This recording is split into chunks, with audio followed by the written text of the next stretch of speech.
In August of 2010, I moved to New Haven, Connecticut. I had planned at that point in my life to be starting seminary, and I went to meet with the then Bishop of Kansas, anticipating to get his final blessing to head to seminary. And he said to me, "Stephen, I really would like for you to move anywhere you'd like, to do anything you'd like to do, but I really would like for you to move for a year." Ended up in Connecticut with the Episcopal Service Corps.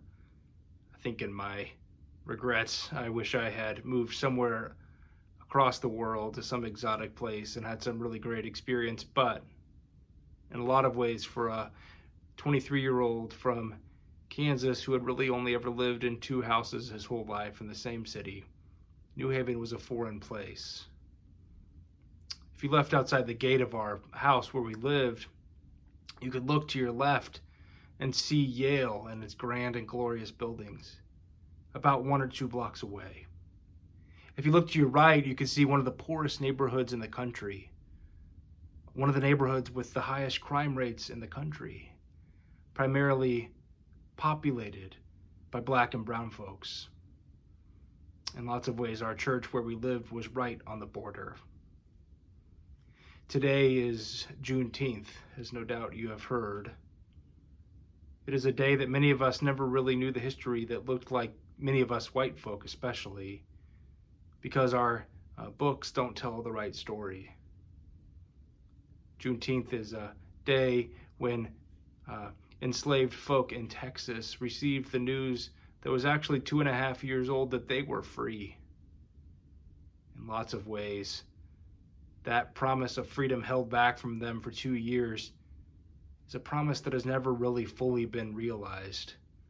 I'm grateful that those enslaved folk were set free, no doubt, but people like me, who look like me especially, have worked, have perpetuated, have given to systems that have meant that freedom is not fully known. What I learned in New Haven that year of my life was that God's invitation always is to cross the border. I could have lived my whole life in safety, never knowing about another way of life that is so broken and poor and unsafe and unthriving. But where Jesus is, and where Jesus calls us to go, is across that border. The borders that line our hearts and souls, that line our cities and our streets, the borders all around, to go to the places where so much is broken and to shine God's abundant light and love. I pray for you and for me on this day, for the grace, for the courage, for the strength to cross the border, to go where Jesus is, and to get to work to bring about the true freedom promised on Juneteenth.